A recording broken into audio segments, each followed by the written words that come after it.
All right, welcome to the podcast. I'm here with my co-host Max the Cactus and Blake Taylor. There's so much to say about this guy. He cooks. He does triathlons. He plays drums.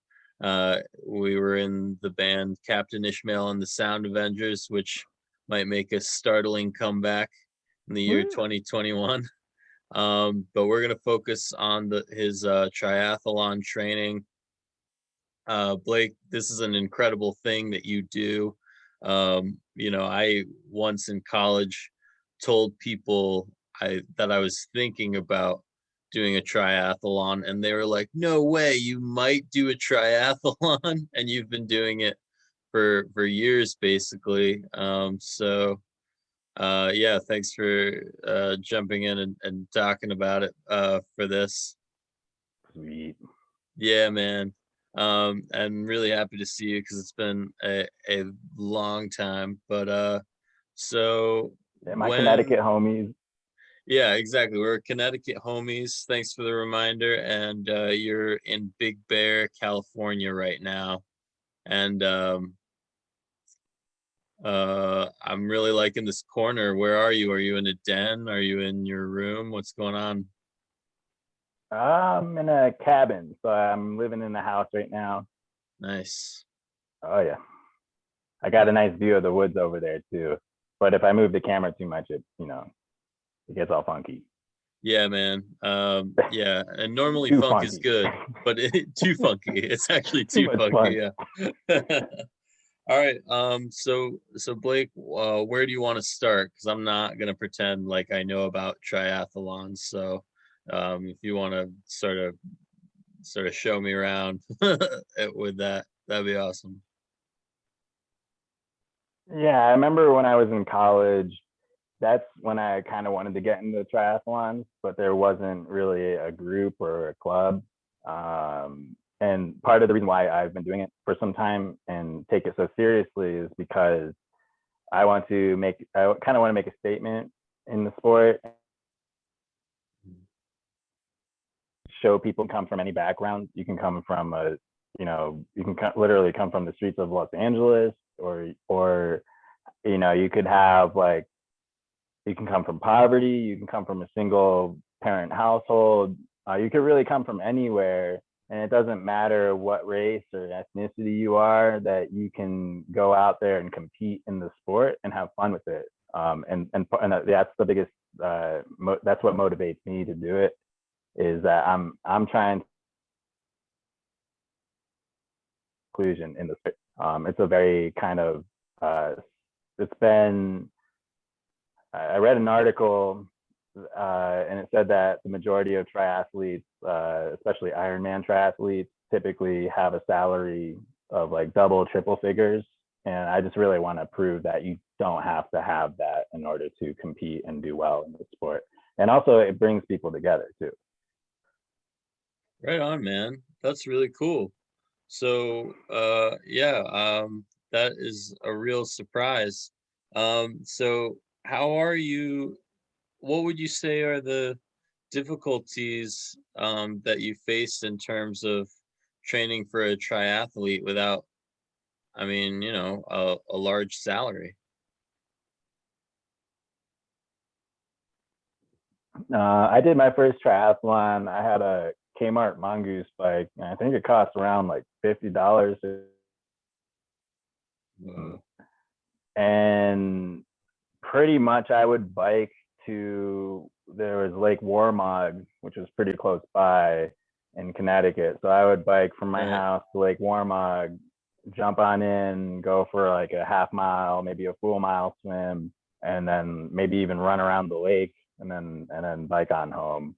So I just made the most of my environment. So I know, like, for inner city kids, it's probably not very, there's not a lot of lakes in the city, but there's also Right. public pools. I know with COVID and stuff like that, there aren't like a lot of pools open right now, but there's outdoor pools, and there's Yeah. beaches. So that's kind of really, when you don't have a big salary, it's one way of getting outside and being active, instead of turning to other alternatives. It's kind of like music in a way. And another nice thing about it too is you can just put in headphones and say you're having a bad day, just go out for a bike ride, or your boss is getting on your tail or whatever, just go out and do your thing. Yeah, I mean, do you ever because that's got to be such a deep meditation, and you must spend hours training. Um, have you ever kind of been like, I could probably have, like, what are the pros and cons, basically, is what I'm trying to ask. Like, I'm kind of wondering if, like, it's just like, I kind of wonder if you've Yeah. been in a situation where you're just like, maybe if I wasn't doing triathlons all the time, I would understand the situation better. Is there anything like that? So yeah, for sure. Like I've taken up my training intensity a lot, so that has effects physically, but also psychologically. Hmm. Um, but from where I started, it is very zen at first, but like I said, once you get to a competitive level, it changes up like Yeah. your mind. So it's like I'm dedicated to it, and it becomes like an on and off switch.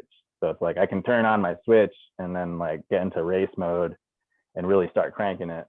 But like for instance, today I didn't have my watch on me. I wasn't timing myself, and I just went out for a nice joyride around pretty much as far as I could, and then just kind of went around Baldwin Lake, which is probably roughly between 18 and 22 miles bike. And I got back, and then I was like, okay, I'm gonna go for a swim because this is the first swim that I've been able to do since last fall, really. So I decided I'd go for a little swim there, froze my ass off, and then I came Yeah. back and and then now I'm totally zened out. But it's kind of like Yeah. one of those things. Moderation is key.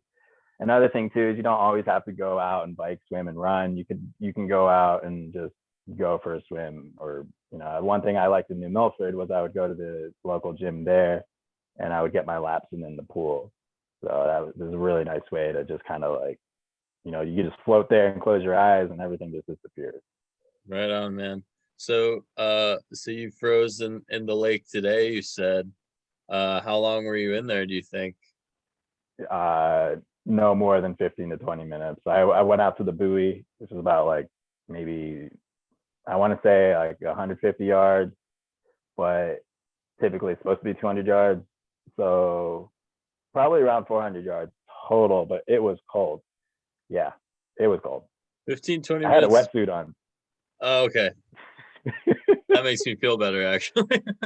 Yeah, no, I had a wetsuit on, and I was just like, yeah, no way. I was gonna try to do 2 laps, which would have been probably close to, I don't know, probably about that. Like, yeah, 600 yards, between 600 and 800 yards would have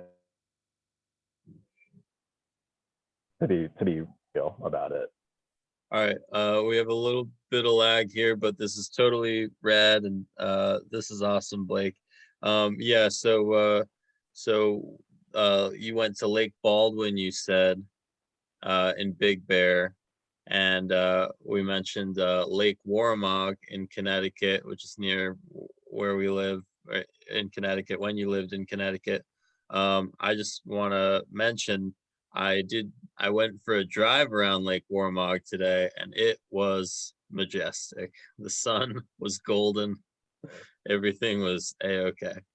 But Rock on, dude. yeah, right.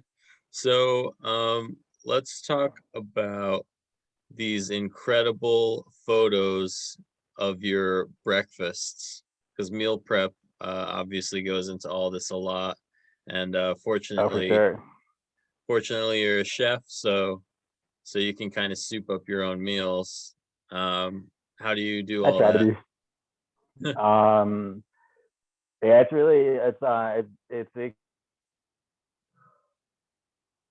yourself. There's this one quote. It's like kind of a Buddhist quote. Says, "Your body is your temple." And I realized, especially when I'm upping the miles and I'm out for 3-4 hours on end, doing whatever. It is essential to get proper nutrition, like essential. like always have a full Gatorade or Powerade one throughout one of those workouts. Nutrition is really important for muscle building. It's important for the recovery. It's important for your heart. For omega-3s and the proper sugars and energy, the fast burn energy, and then the slow burn energy, which would be glycogen stores in your muscles. So when you work out after like a week, even you have to constantly be restoring your glycogen stores. Like, I'm sorry, I'm just laughing because I'm just remembering funny things that you've been saying on the internet. So I don't want you to feel like I'm just like, but so meal prep. Mm-hmm. It's like, hey, I'll eat anything, really, anything. Right. I like to go for, I like burritos a lot. Burritos, pasta. Yeah. Right. There's no Chipotle up here. It drives me nuts. I used to eat Chipotle like 3 to 4 times a week. I kid you not. But wow. There's no Chipotle up here in Big Bear, so that's like one downside to Big Bear, dude. So it's like I've had to learn how to like cook on a 2-plate hot night, and I'll just be lazy. Sushi out at the, or you could like toss it up on a nice salad. You could put it in the pasta, but usually I try to eat whole rotisserie chicken the other day. I am still on the podcast. Yeah. No, it's I'm like, you got me ranting. No, we got some lag. I'm just trying to like, I do ridiculous things when I have lag. I just like try to move my lamp around like that's gonna do anything, but and then sometimes it works. So, but dude, that's sick. That's not a terrible rant to have. But let's focus in on your breakfasts, which seem to be Domino's too. Domino's? Yeah. I got you, man. You're good. Nice. Okay. So, all right, let's focus on your breakfasts, which are these like incredible photos of cream of wheat, basically, and you add in all sorts of berries. How do you yeah. How do you break that down in your mind? Where do you start? Over the winter, I was biking a ton. I mean, I would wake up at 6:30, and I would have to have something in my stomach that would sustain me till lunchtime. And cream of wheat was definitely one of those things that would sustain me for a good solid 4 to 5 hours. Wow. And then in the summertime, I went to the farmers market here at the convention center, and they had these awesome strawberries. And I was like, well, I'm going to put these in my cream of wheat because it's pretty bland by itself. So I did that, and I started putting real maple syrup in there, some chocolate chips. Yeah. You can even go with blueberries. If you wanted to, you could do like cinnamon and apple. But I like the chocolate chips, and that combination with the maple syrup and strawberries, dude, it's oh my God. Yeah, no, dude, those photos, like every time I see it, I'm just like, man, like I want cream of wheat. Like, so what inspired me was apparently you can make like gluten and vegan cookies with cream of wheat. I didn't know that. So that's why I put the chocolate chips in there. I was like, dang, and you add a little salt. It's like, this tastes just like a cookie. Right. Yeah. That's you. You're just like 350 degrees away from a cookie at that point. It's like a cookie smoothie. So I just want to real quick, let's just like throw in like a minute or two of music talk, right? Are you more acoustic guitar right now? Are you playing drums? Like, what's happening? I played drums for a long time. I had a finger injury last fall, actually, where I almost lost my fingertip. And that thing was dangling. Yeah, I don't know if it's podcast friendly. Definitely why this is an 18 older audience. uh, but yeah, no, this is the first month really where I've been able to strum again. I've been like kind of going back, revisiting some songs that I've written over the past like 15 years. And it's just nice. It's nice. I played one song that I wrote in high school back in 2008, I think it was. And I was just like, holy baloney. I can still remember this. I can't even remember where I put my changer. I can't remember where I Yeah, put like my kombucha. I can't even remember where my phone is or my wallet is. And I'm like, I can yeah, still remember this song. That's yeah. weird. That's legit. Yeah, there's a woman there's a woman who like specializes in memory, like music as it relates to memory. Um Yeah, I think totally. yeah, right on, man. Yeah, you pretty much nailed it again, man. Nothing more to add, but so what's going on now with the triathlons? Are you preparing for one soon? Yeah, I'm very excited. Like I said, this is the strongest I've felt personally since really Connecticut. Actually, training in Los Angeles was very difficult for 4 years, and I came up here. So I got a race in the fall in September in Malibu, and I'm excited. Yeah, I'm definitely very excited. So, is it hard to register for a triathlon? It is kind of pricey. It is Hmm. pricey, and that's partly because usually there's a fundraiser involved and they have to like pay for the day of. Usually they sponsor it with a little festivities at the end of it. Um, so the one that I'm doing is supporting cancer research, and so that's going to be uh, yeah. So they're fundraising for that. The entry fee, I registered early so that I could get into the race, and it is U.S. sanctioned, so that way I'll be competing against people that are going to Kona or people that are like, registered nationally as like elite athletes. So I'm Uh, kind of excited. yeah. So, you said that there's like a great community involved with with the triathlons, right? So, like, do you get to celebrate with people that you competed with after, or do you guys all just go home like immediately after the race and then like hang Well, out later? I think this year might be a little different just due to the circumstances of COVID, Mm, and the aftermath of COVID. I know in the past that usually they'll like hand out like watermelons or like fruit and stuff like that, or like energy bars, and be like, hey, come check out these bikes. We want to sell them to you. So did that ever work for you? Where you're like, you know what? under what I they have. will, What was I it? will get this bike.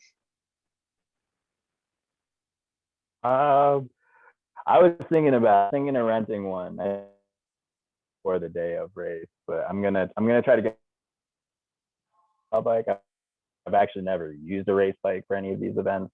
I've done for my age groups, so I'm super excited to actually have a race bike for this event, and hopefully I can get another medal there. That's really what it's about for me. So my brother's gonna be there. I think we're gonna even fly my mom out. So yeah. Oh, right on, man. Very And, cool. and yeah, I talked to my dad about it, and he's like, I might help you out with the bike. So I'm pretty lucky, dude. I feel very fortunate and Yeah, blessed. absolutely, man. That's a great project. And you should definitely do that. Um, but so you said you got a medal before.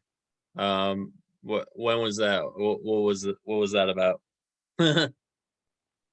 I did the triathlon, and that was at Lake Warmug, in my old Nice. stomping grounds. And Right. I got second for that age group. I used a hybrid bike for that Oh, cool.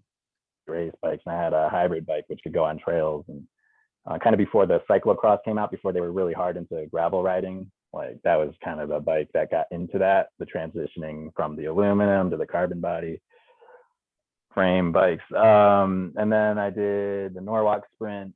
That was the first one that I did, and that was on a mountain bike. So I did that on a Mongoose mountain bike.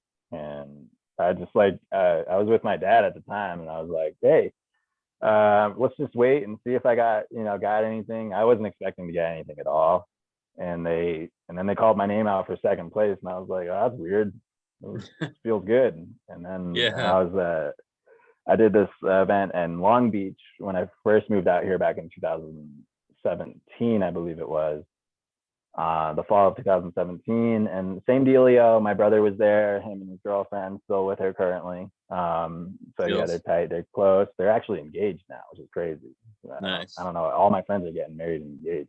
Crazy. Yeah, man. Um, Side note. Anyway, Yeah, total side note. Yeah. but I went to the Long Beach Triathlon in 2017, and I had everybody had wetsuits on. They had all these race bikes, and I was like, I didn't have a wetsuit. I just went in my sprint suit, and my feet did not warm up until the last mile of that race. Like I swear to goodness, that water was freezing. So I just jumped in. I went for it, man. I just swam as hard as I could because that water was cold. And then I got out of the water, and I was like, all right, time to hop in. I had a hybrid bike again, so not a race bike. Race bikes are typically around between 15 and like 17 pounds. I believe my bike was probably closer to 30. So I Yeah. was like hopping on a good solid 30 there. And then, like I said, I just waited around at the end of the race. I was like, let's see if I got something. I was like, I don't probably didn't, because there's like so many people there, and they have these carbon frame bikes. And so they called out third place and second place. And then they called out my name for first place for my age group. And I was like, you got to be kidding me. I was like, come on, I did not train that hard. So anyways, this is the first time, like, for this upcoming race, this is the first time where I've actually been able to like dedicate myself like fully to my training. Nice, man. Well, definitely let Well, me know also how. working too. I'm also working, Yeah. 5 days a week. So I gotta fit it in around the work. So, but Yeah, it's worth it. that's incredible, man. What's the work right now? It's cooking? I'm working at a local RV slash marina. So Nice. we have people setting up campsites there, weekend campsites, long term stays, and then also renting out boats too. So like fishing boats and big pontoons for families that want to kind of like go and explore the lake. So Yeah, so that's yeah, right awesome. now I'm doing more like landscaping with them and kind of just yeah. Yeah, it's called Holloway's Marina. So it's Nice. a local one. They've been around for over 100 years. So yeah, I'm working with their landscaper dude. So we're getting it done. Yeah, I'm out there all day. And then I come back, and Wow. my days off are when I get my workouts in. Got it. Got it. Because that was definitely going to be my next question is like, do you really come back from landscaping and like hop on a bike? Like, or do you Yeah. do that sometimes, or it has to be a day off? I've been commuting by bike since I moved out here. So this I moved out here in 2016, so that's almost 5 years this fall. I've been getting everywhere on my bike, so I get to work on my bike. So it's not as far as I would like it to be, but it's good because I have energy to actually work. So Yeah. Yeah. That's incredible, man. I used to bike to a farm I worked at when I was like 19. that's So cool, dude. thanks, man. But that's awesome that you have that Farming is hard lifestyle. work. Farming Farming is is hard hard. work. Those guys Farming go out is there at 9, and they don't come back inside until that sun is down, dude. And then they go out and do it every day. I don't know. My aunt and uncle are farmers, and it's just like I worked with them for a couple summers, and I was like, darn, I don't know how you guys do it. It doesn't pay much, and it's hard work. I couldn't agree more. I mean, yeah, I'm hoping to get some farmers on the podcast. Spoiler alert. Rock Got on. you got that spoiler, Blake. I was really hoping to surprise people with Big. that, but obviously I'm hoping to get some farmers on the podcast, and I think they should, I mean, I have people that I respect very much who are farmers, and they figured it out, and it's just incredible. So I agree. Yeah, absolutely. All right, Blake. So you really did me a favor. You actually wrote down some notes for did we cover everything you wanted to cover? Like I don't know much about triathlon, so I just want Yeah, it's like you were saying, it's like coming from, like my mother's side of the family, they were more rural, so they had like kind of a family farm, and like she was always kind of hard work gets you through anything. So I took that, and I just wanted to work harder and harder and harder. When I bike and I'm on that bike or I'm swimming, it's kind of like in a spiritual way, it's like that part of my family is with me, and they're like they're like cheering me on in a way. But it's like I also know that I'm carrying them with me. So it's like when I'm really pushing hard, I can feel them with me, and it's like just a really good energy to have. And what I've realized is that over the years, the more and more energy that I put into the sport is what I'll call it.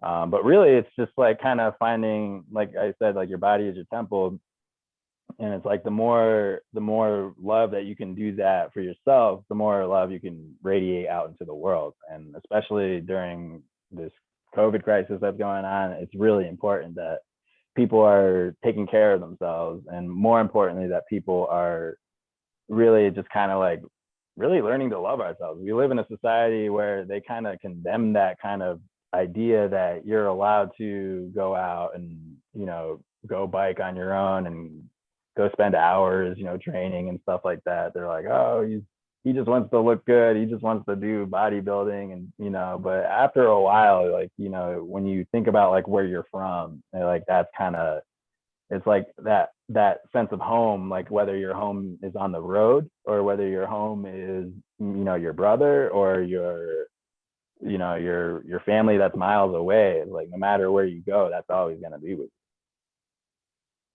wow, Blake. you. So what Thanks. is your sense of home?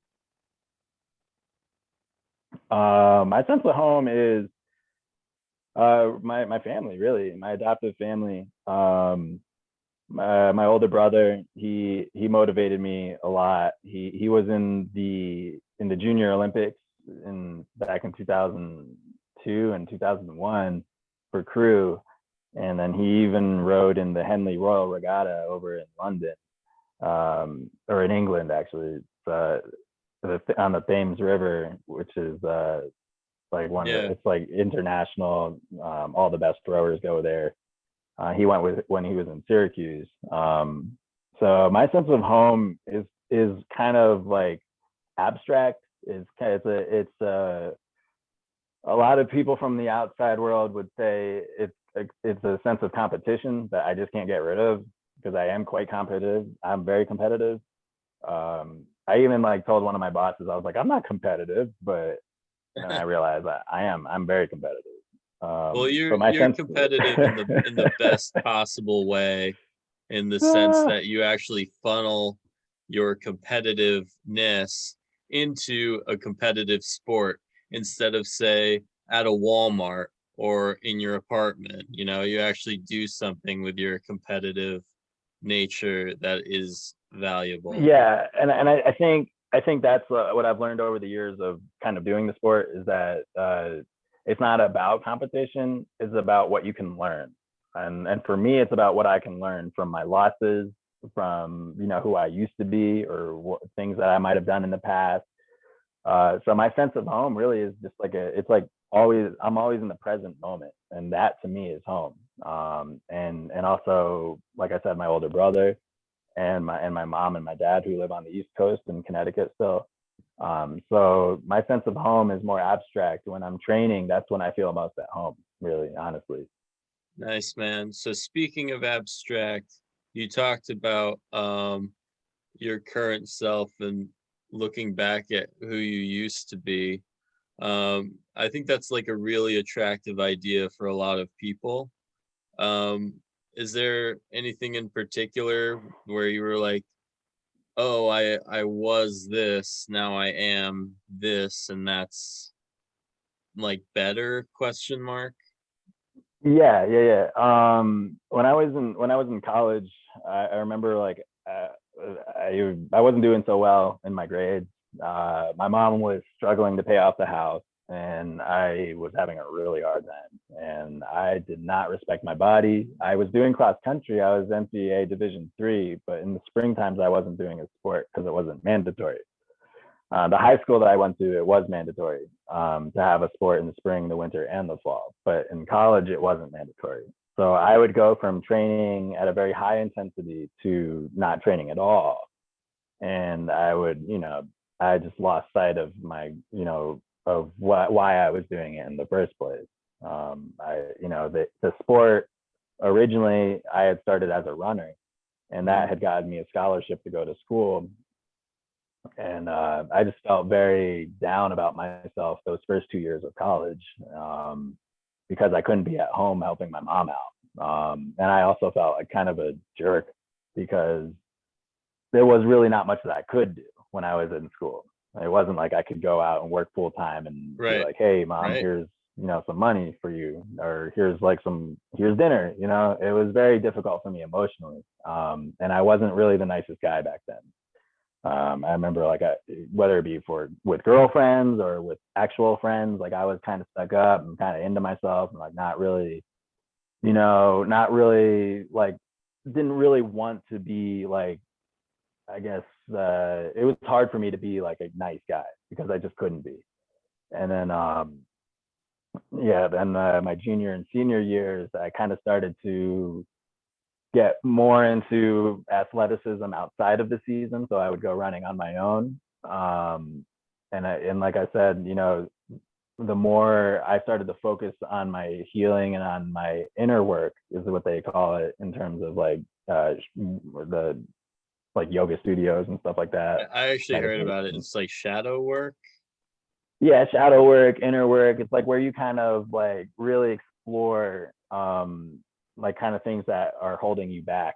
So it's like I would go out for runs and I would just be super depressed, man. Like I would not be in a good place. So I would go out for a run, and going out at a run at sunset, going through these trails, picking up a guitar even, or even just starting to cook for myself. Those were things that really allowed me to get some light in my darkest of times. And then over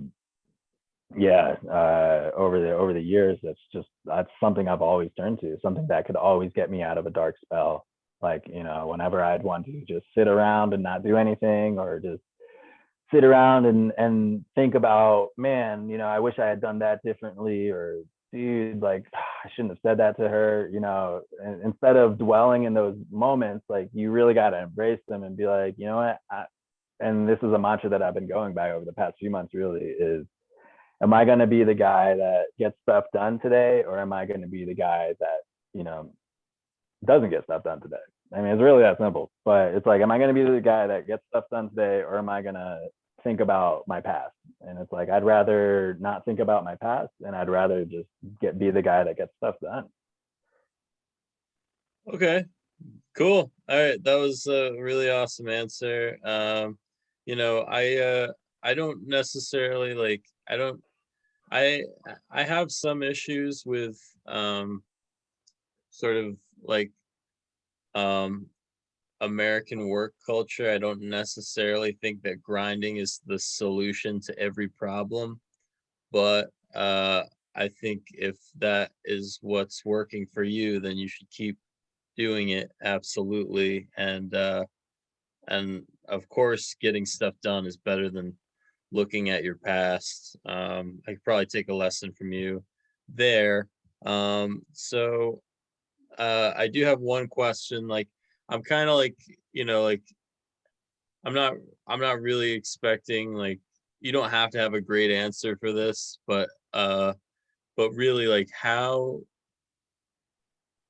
could you possibly have been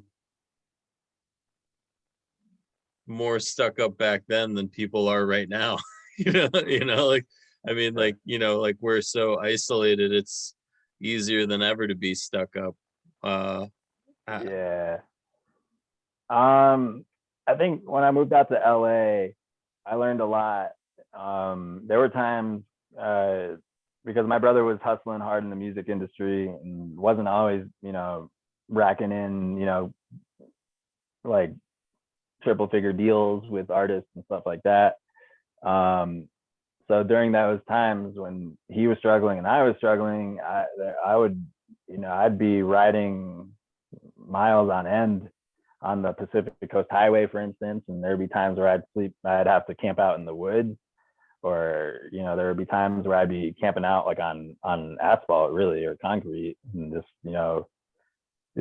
to work another shift, really. And I agree with you that the grind culture it's a bit excessive, especially in the big city, and it becomes very the word I'm looking for is exclusive, and that's exactly like kind of why, like and kind of how I've learned like not to be like stuck up, I guess, is that the word? Yeah. But also where I've learned to be humble. I think that's the word I'm looking for. Where I've learned to be humble is when I've had to buy myself, like $1 from the dollar menu at McDonald's and eat bananas, or eat a cold can of chili out in the woods. Like after those experiences, you're like, dang, there's a lot of things that I take for granted, like family, or like where I'm from, or things that I have that some people just do not. Like, after walking home from an overnight shift at the standard Hollywood hotel, and you look over and you see a guy just laying there on the street, and you're like, he's not moving, and wow, or like when I'm going to a shift in Pasadena and I'm going to the little Tokyo station, and I got to pass through Skid Row in order to get to it, and I'm seeing these guys just walking around on the streets, like, and they have no clue where they are. They have no food. They're asking for money, and that's a very eye-opening experience for me.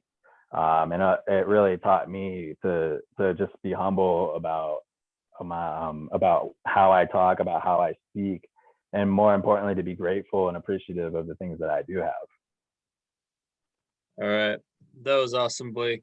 Do you want to throw anything out there? I think that's pretty good. You nailed it, man. Great job. Solid, dude. Yeah. All right. Anything else, or I'll hit pause. Yeah, I'll hit pause. You're good. All right. Thanks for watching, everyone. Now you know more about triathletics.